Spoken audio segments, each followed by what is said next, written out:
네 사람이 등장해요. 람, 아미나답, 나손, 살몬이 등장합니다. 누구일까요? 저는 모릅니다. 누군지 잘 몰라요. 누군지 잘 모르고, 네, 뭐 궁금하시면은 저 말고 우리 교회 목사님 두 분 계시잖아요. 목사님한테 가가지고 람은 누굽니까? 이렇게 물어보세요. 저는 잘 모르겠어요. 이제 그래서 좀 찾아봤습니다. 저도 궁금해가지고 이 사람들이 어디 나올까? 요즘에 그 성경이 잘 나와요. 그래가지고 검색을 하면 됩니다. 검색해가지고 어디 나올까라고 하니까 그리고 검색을 해보고 좀 이렇게 인물 사전을 한번 뒤져보니까 나손이라고 하는 사람은 출애굽 때 유다 자손의 방백이었어요. 지도자 중에 한 명이었어요. 역대상에 등장합니다. 그리고 살몬은 보아스의 아버지예요. 그리고 살몬이라고 하는 산 이름이 있습니다. 산의 이름 중에 하나가 이제 백두산 이런 것 같이 살몬이 있습니다. 그리고 여러 가지 이렇게 사람들이 있어요. 그리고 이 사람들은 애굽의 압제와 출애굽 시대 때 살았던 사람들일 거예요. 그냥 일반적인 사람이 아니라 이 출애굽 시대 때 이렇게 핍박을 당하면서 어려움 가운데 살았던 사람들입니다. 성경에 보면은 우리가 잘 모르죠. 잘 모르는 사람들이에요. 그 이유는 뭐냐면은 성경에 어떠한 일을 했다라고 나타나 있지 않거든요. 뭔가를 한 사람들이 아닙니다. 그냥 족보에 있는 사람들이에요. 어떤 사람들, 다른 사람들에 비해서 위대한 성경의 인물들에 비해서 아무런 대단한 일도 하지 못했던 뭘 한 사람인지도 잘 모르는 사람들이 바로 람, 아미나답, 나손, 살몬입니다. 족보마다 차이가 있지만 신약 성경에 맨 처음에 기록됩니다. 앞부분에 기록이 됩니다. 그리고 이 족보를 한번 찾아보면은 마태복음에 나타나는 이 족보를 찾아보면은 요람 왕과 우시야 사이에 아하시아, 요아스, 아마샤가 빠집니다. 몇 명 빠진 사람들이 있어요. 그리고 누가 등장하냐면은 여인들이 등장해요. 다말, 라합, 룻, 밧세바, 마리아가 등장을 합니다. 근데 이 족보는 원래 유대인들은 뭐라고 생각했냐면은 이 족보 이 자체는 자부심이었어요.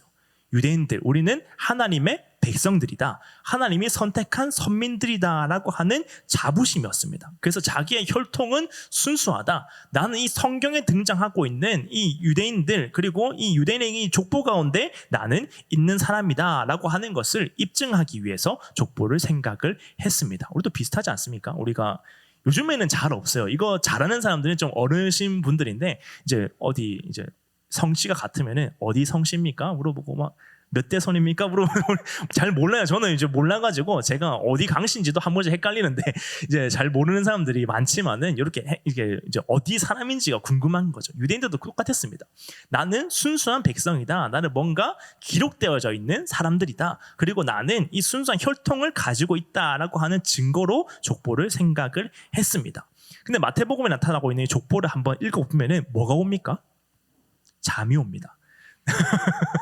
족보를 읽다 보면은 잠이 와요. 근데 족보를 이런 느낌이 들지 않으세요? 이제 족보가 그냥 성경을 읽어야지라고 생각을 하고 족보를 읽으면 잠이 와요. 그런데 족보를 진짜 어떤 사람들의 인물들을 어느 정도 알고 있고 이 흐름들을 알고 있는 상태에서 정말로 내가 은혜 받기 위해서 열심히 내가 족보를 읽어야지라고 생각을 하면은 저는 어떻게 읽어졌냐면은 마치 하나님이 나를 구원하시기 위해서 한 걸음 한 걸음 다가오는 것처럼 느껴지더라고요. 이 족보는 예수님이 약속된 그리스도이시다, 메시아이시다라고 하는 것과 우리를 구원하시기 위한 하나님의 의지를 보여줍니다. 구원하고야 말겠다. 이 사람들은 이렇게 살게 하고 이렇게 살게 하고 이렇게 살게 하는 것들을 통하여서 결국에는 이 믿음의 족보가 계속 흘러와서 이방인과 같은 그리고 멀리 떨어져 있는 그리고 한참 후대의 사람들인 나까지 구원하시기 위한 하나님의 한 걸음 한 걸음이 이 족보에서 느껴지는 거죠. 마태복음 바로 앞에 성경이 말라기이지 않습니까? 말라기는 4가지 질문과 4가지 대답이 나타납니다. 하나님께서 뭔가 4가지를 말씀하시고 이스라엘 백성들이 4가지 답을 해요. 그중에 첫 번째가 뭐냐면은 하나님 말씀하시는 거죠. 내가 너희를 사랑하였노라 라고 얘기를 해요.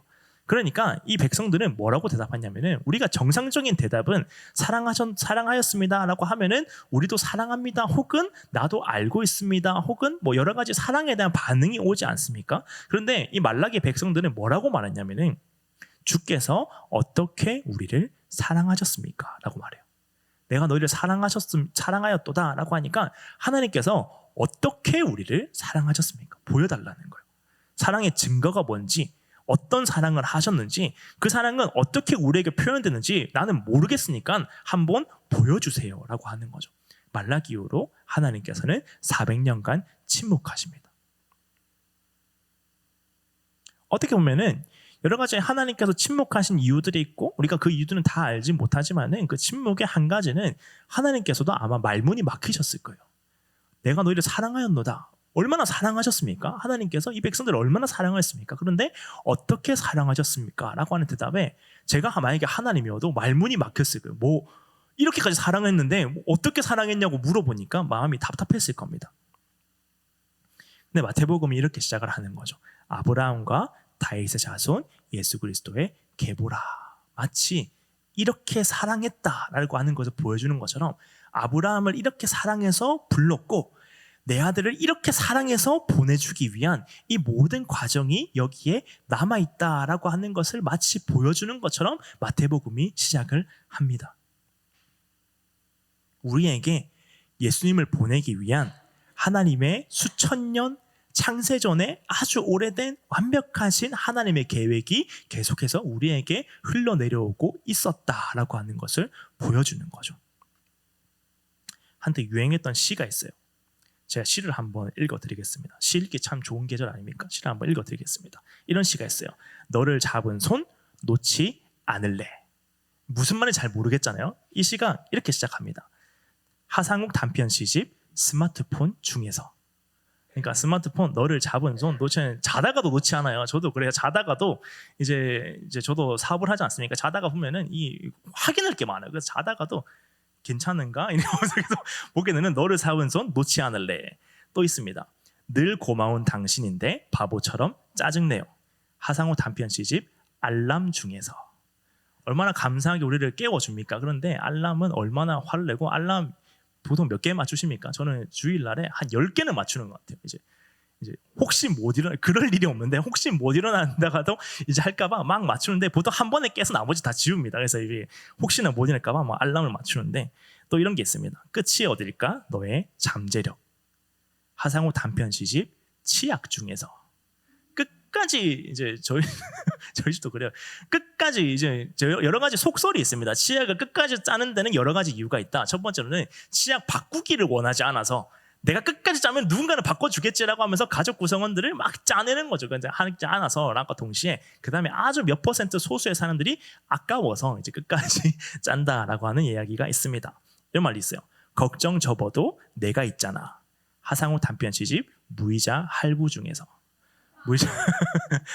내가 있잖아. 이제 내가 3명이 모여서 3개월 할부가 되면은 살 수 있다는 거죠. 용기가 있다는 거죠. 나와 다음 달에 그 다음 달에 내가 모이면은 이게 30만 원짜리 10만 원씩 모여서 살 수 있다라고 하는 착각에 빠져서 이제 그 다음에 나에게 혼날 준비를 하고 이제 카드를 신나게 끓는 거죠. 마지막이에요. 내가 흔들려도 믿고 꽉 잡아줘. 하상우 단편 시집 버스 손잡이 중에서. 흔들려도 손잡이가 흔들리지만은 꽉 잡았으면 좋겠다라고 하는 거죠. 이 시에서 중요한 것은 제목입니다. 앞에 내용을 들어봤을 때 뭔 말인지 몰라요. 이게 무슨 의미를 가지는지 뭘 말하려고 하는지 내용이 별로 분명하지가 않습니다. 그런데 제목을 딱 말하는 순간 그 내용이 이해가 되는 거죠. 이해를 하고 의미를 가지고 설명이 됩니다. 아무것도 아닌 것 안에서 제목 하나 잘 지으니까 제목을 하나 잘 설명을 하니까 그 가운데 의미를 만들어줍니다. 아무것도 없이 어떤 사람이 삶을 살아가도 그 사람에 대해서 제목만 잘 붙이면은 그 가운데 의미를 만들어낼 수 있다라고 하는 거죠. 아까 이렇게 시작했어요. 아브라함과 다윗의 자손 예수 그리스도의 계보라. 이 족보는 이 사람들이 안에 들어있는 사람들이 선한 일을 한 사람도 있고 악한 일을 한 사람도 있고 선한 일을 했는지 악한 일을 했는지 우리가 잘 모르는 사람도 있습니다. 그냥 이름만 남아있는 사람들이 있어요.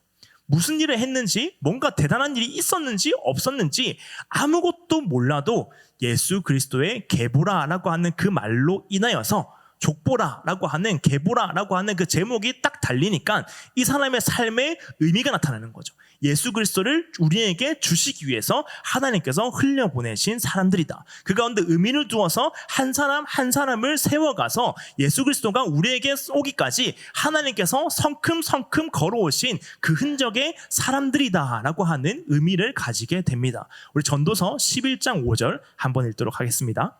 바람의 길이 어떠함과 아이벤 자의 태에서 뼈가 어떻게 자라는지를 내가 알지 못함 같이 만사를 성취하시는 하나님의 일을 내가 알지 못하느니라. 바람이 어떠함과 뼈가 어떻게 자라는지 만사를 어떻게 하나님께서 성취하시는지 우리가 알지 모른다는 거죠. 하나님 어떻게 어떤 사람을 사용할지를 우리가 알지 못하는 거죠. 우리가 성도로 살아가는 것이 이 세상을 살아가는 것이 쉽지 않습니다. 쉽지 않고 고난이 다가오는 게 지극히 정상적인 일입니다. 그냥 고난이 막 다가와요. 이 땅에 살고 있지만 우리는 하나님 나라의 백성이기 때문에 이 땅에서 어쩔 수 없이 받을 수밖에 없는 고난이 우리의 삶 가운데 계속해서 존재합니다. 놀라기도 하고 놀라지 않기도 하고 여러 가지 일들로 우리의 마음을 힘들게 하는 여러 고난이 주어져 있어요. 계획했던 일이 안 되기도 하고요. 심지어 죽을 때까지 불행하게 살다가 죽을 수도 있습니다. 그 불행이라고 하는 조건이 그냥 일반적인 사람들의 시선에 봤을 때 이 사람은 아무것도 한 게 없고 대단한 것도 없고 심지어 불행하게 불쌍하게 살다가 죽어간 사람이다라고 말할 수가 있어요. 저 사람은 불행하다, 불쌍하다, 아무것도 하지 못한 사람이다, 내세울 만한 것이 아무것도 없었다, 이 사람은 업적이 없다, 그냥 이름밖에 없다라고 말할 수도 있는 사람일 수도 있습니다. 람, 아미나답, 나손, 살몬처럼요.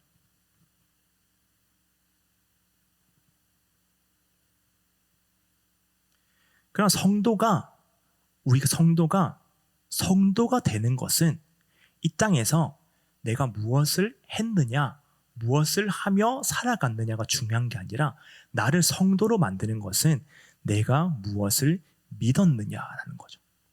내가 무엇을 하며 살아간 게 아니라 내가 무엇을 믿으며 살아갔느냐라는 거예요. 누구를 믿으며 살아갔느냐라고 하는 거죠. 낙심하지 않고 살아갈 수 있는 이유입니다. 불행해 보이고 불쌍해 보이고 아무것도 아니어 보이고 내가 내세울 만한 것이 아무것도 없어도 이 사람이 어떤 것을 내세우고 드러내는 사람이냐가 중요한 게 아니라 그 마음 가운데 어떤 믿음이 있느냐는 거예요. 이 사람이 어떤 사람이냐가 아니라 무엇을 믿으면서 살고 있느냐, 나 자신을 의지하고 내 자신을 빛나게 하기 위해서 살아가고 있느냐, 내 삶 가운데 때로는 무너지고 낭망하고 넘어지고 사람들 볼 때에 아무것도 내세울 것이 없어 보이지만은 그러함에도 불구하고 누구를 믿고 살아가고 있느냐가 중요한 거죠. 우리의 삶 가운데 아무것도 아닌 것 같은 순간이 있을 때가 있습니다. 그리고 그것이 계속될 때가 있어요. 어떻게 보면은 내가 힘든 것보다 더 힘든 게 뭐냐면은 나는 아무것도 아니다라고 느낄 때예요. 힘드는데 보람이 아무것도 없다. 나 열심히 이렇게 살아가고 있는데 남는 게 아무것도 없다라고 느낄 때가 우리가 정말로 힘든 상황들 중에 하나예요. 그리고 우리는 앞에 성경에 말씀해 주셨던 이 네 사람처럼 아무것도 남기지 못하고 죽을 수도 있습니다. 어떤 대단한 업적이 남는 게 아니라 그냥 이 사람들은 이름만 남기고 살다가 죽을 수도 있어요. 근데 아까 하상국 단편 시집처럼 하나님께서는 제목을 준비하고 계시죠. 제목을 딱 붙여주시는 거예요. 아무것도 아닌 삶에 나는 아무것도 아닌 줄 알았는데 아무것도 남는 게 없다라고 생각을 했는데 나는 멋있게 살아가고 싶고 뭔가 대단한 일을 하고 싶었지만 아무것도 내 삶 가운데는 존재하지가 않는다라고 생각을 했는데 뭐가 존재했냐면 제목이 존재한 거죠. 이 세상에서 가장 제목을 잘 지으신 분이 내 삶을 향한 제목을 준비하고 계신 거죠. 그 제목이 우리의 삶에 딱 붙여지는 그 순간, 예수 그리스도의 계보라라고 하는 그 제목이 딱 붙여지는 그 순간 그 밑에 사람들이 람, 아비나, 나손, 살몬이 그 사람의 삶에 의미가 생겨난 것처럼 내 삶 가운데 하나님이 제목을 붙여주시는 순간 아무것도 남지 않는 것 같은 내 삶 가운데 의미가 생겨나는 거죠. 그 의미가 바로 이것입니다. 마태복음 1장 23절 한번 읽도록 하겠습니다. 보라, 처녀가 잉태하여 아들을 낳을 것이요 이를 번역한즉 하나님이 우리와 함께 계시다 함이라. 그 제목이 바로 임마누엘이에요. 하나님이 우리와 함께 하셨다. 제가 어제 상을 좀 드렸습니다. 우리 청년부 여러분들에게 상을, 이거 얘기하지 말라고 했는데, 생색 내지 말라고 했는데 그냥 자연스럽게 줘. 아무것도 아니고 그냥 주고 말아야지 뭔가 이렇게 남지, 막 줬다고 막 이러면은 이제 별로 상을 줬는데, 그 상의 내용들을 보면은 제가 방금 전까지 안 얘기해야지 하면서 올라왔는데 내용들 보면은 별거 아니에요. 사실 내용은 별거이지 않아요. 별거 남지 않습니다. 뭐 대단한 내용이 들어있지 않아요. 근데 제가 열심히 준비했던 거 뭐냐면은 그 상의 이름이었습니다. 뭔가 이름을 주는 그 순간 그 상에 의미라는 게 생겨나는 거죠. 우리의 삶에 뭐 아무것도 저도 그래요. 아무것도 뭐 대단한 게 아무것도 없습니다. 뭐 대단하지 않은 거라도 있었으면 좋겠는데, 뭔가 아무것도 없는 것처럼 느껴질 때가 있고 실제로 아무것도 있지 않아요.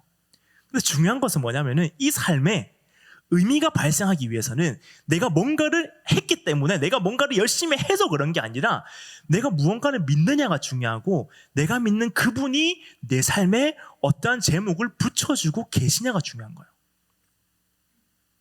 그 제목 중에 하나가 임마누엘입니다. 하나님께서 함께 하신 사람의 삶. 이게 딱 붙여지는 그 순간에 우리의 삶에 의미가 생겨나는 거죠. 아무것도 아니었지만은 이 아무것도 아닌 삶, 그냥 아무것도 아닌 게 아니라 하나님께서 함께 하신 삶이다.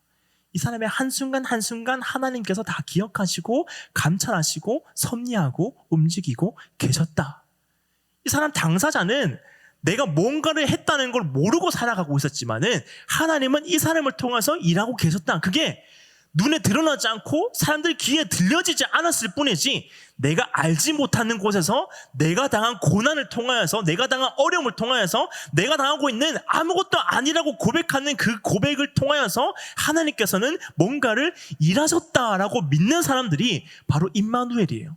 하나님께서 함께 하신 삶이에요.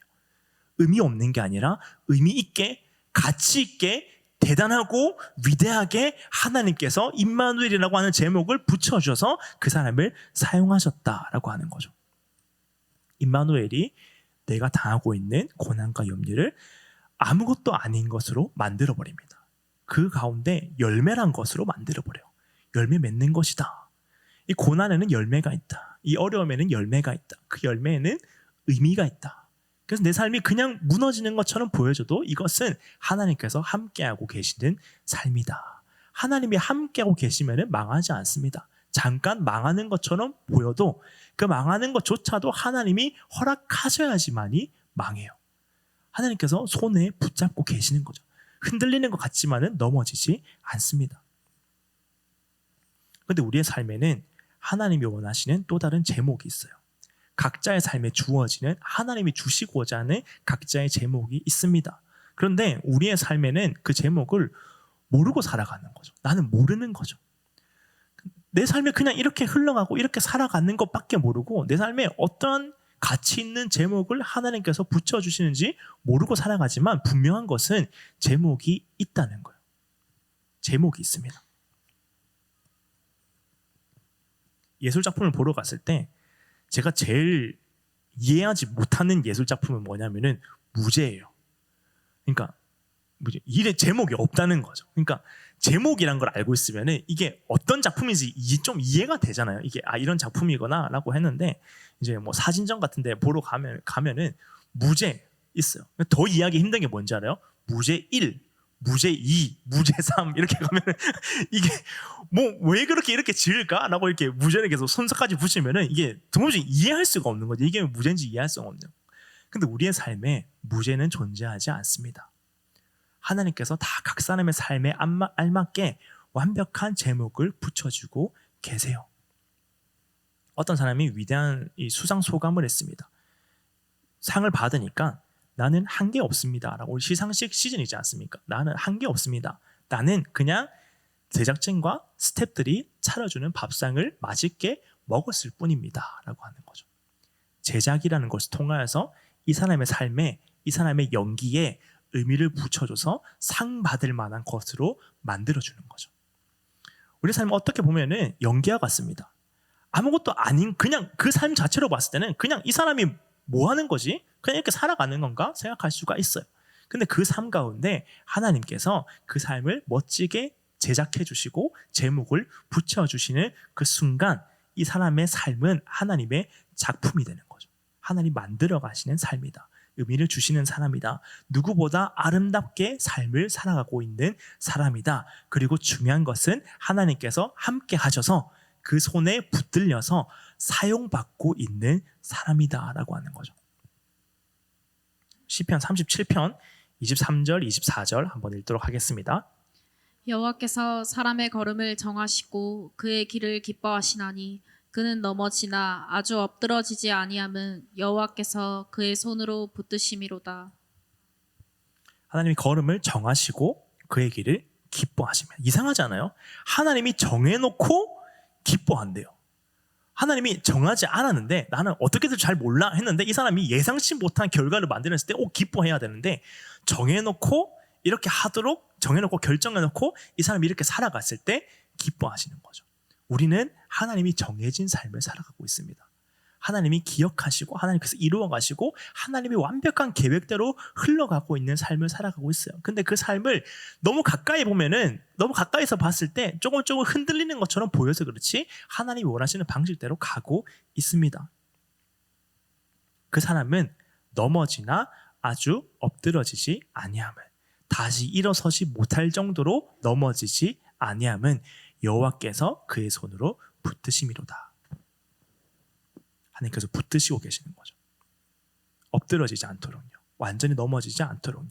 완전히 낭망하고 완전히 내 삶에 실패해서 나는 진짜 끝난 인생이다 라고 생각하지 않도록 하나님께서 그의 손으로 붙드시고 계시는 거죠. 끝났다고 느껴지는 순간이 그러나 있습니다. 근데 우리가 기억해야 되는 것은 하나님이 끝이라고 말하기 전까지 세상에 어떤 것도 끝나지 않아요. 우리는 끝났다고 생각하지만 하나님이 끝났다라고 하기 전까지 끝나지 않습니다. 그리고 하나님께서 내 삶 가운데서는 절대 끝났다라고 표현하지 않아요. 하나님께서 붙드시고 계시는 거죠.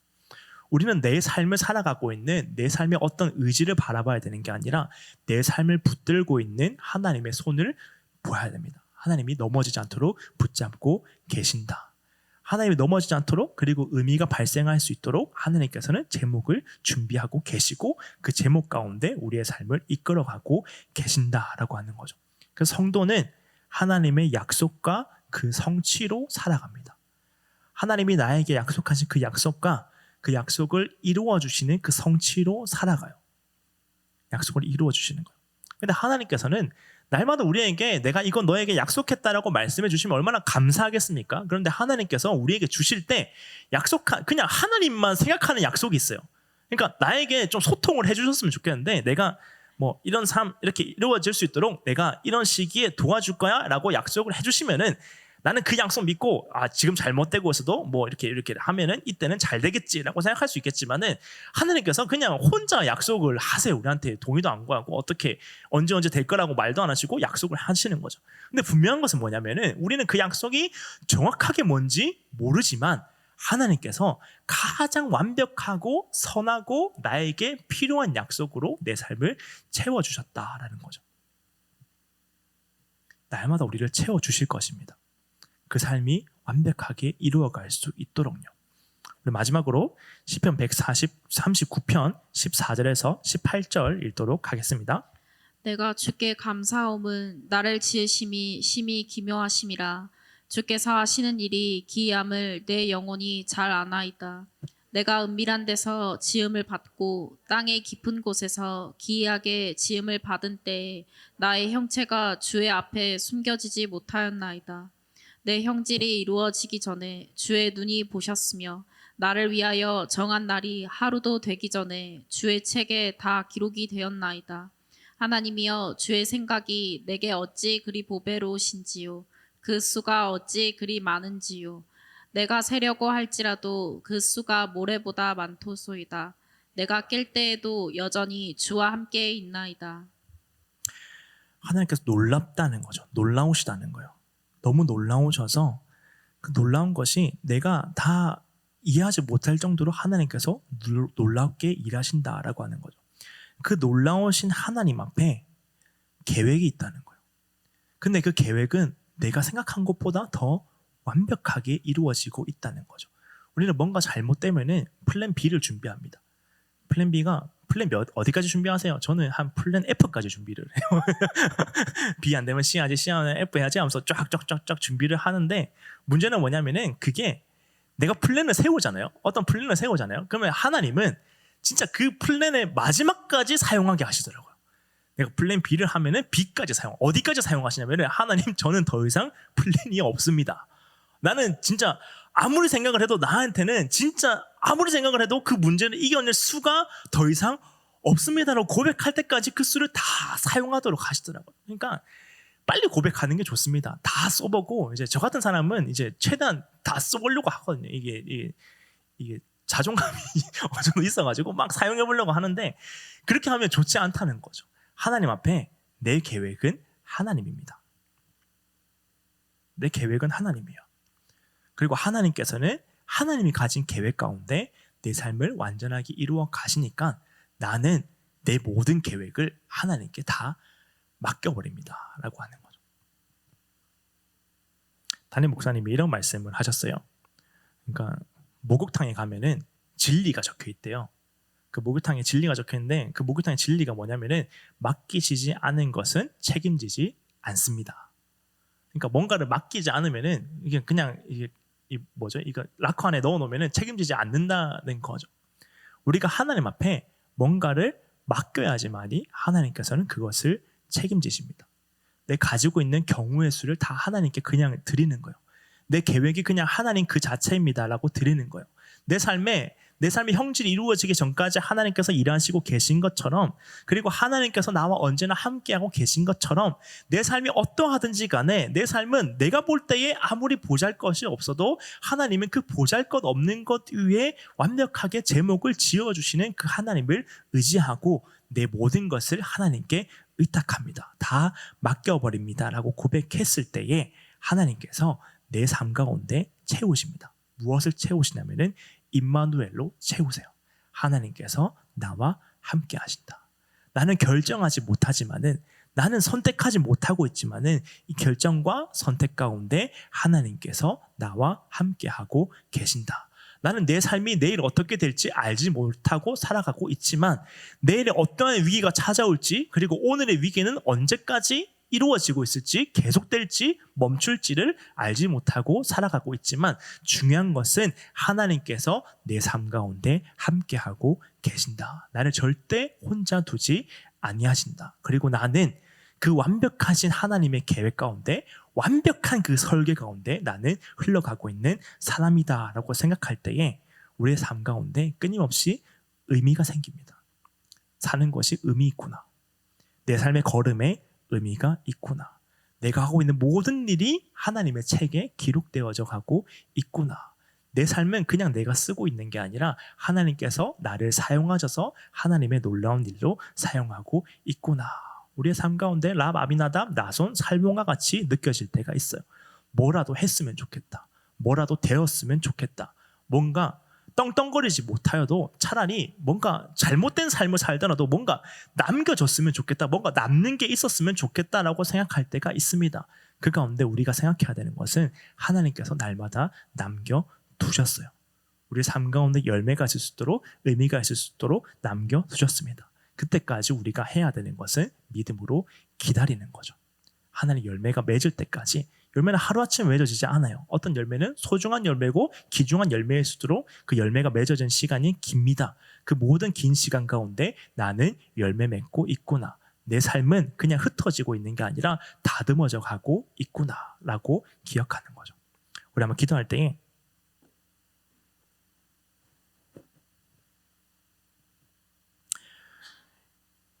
문제는요,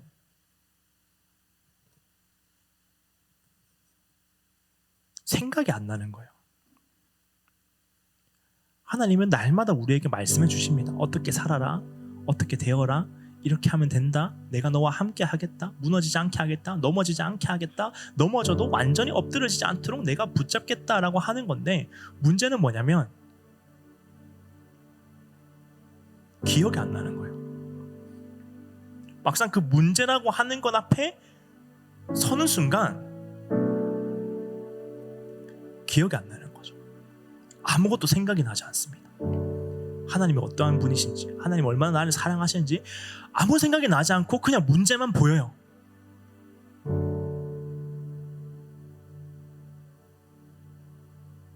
골리앗 앞에 선 다윗처럼 골리앗만 보이는 거죠. 근데 우리가 기억해야 되는 것은 다윗은 이렇게 나아갔습니다. 만군의 여호와의 이름으로 나아갔어요. 우리를 위해서 대신 싸우고 계시는 그 여호와 하나님의 이름이요. 기억나지 않아도 됩니다. 근데 기억해야 되는 것 중에 하나면은 내가 기억하고 있지 않는 그 순간 가운데서도 변하지 않는 게 있어요. 하나님 나와 함께 하신다. 임마누엘은 변하지 않습니다. 내가 기억하지 못하는 순간 가운데 내가 문제 앞에 너무 그게 답답하고 막연하고 커서 하나님이 전지전능하시다는 게 인정되지 않는 그 순간 가운데서도 변하지 않는 건 뭐냐면은 하나님은 하나님이라는 거예요. 절대 변하지 않습니다. 내 마음이 흔들려도 하나님이 붙잡고 계신 그 손은 절대로 흔들리지 않습니다. 내가 벌벌 떨면서 결정하지 못하고 있는 그 순간 가운데서도 나를 붙잡고 계신 하나님의 손은 항상 굳건하세요.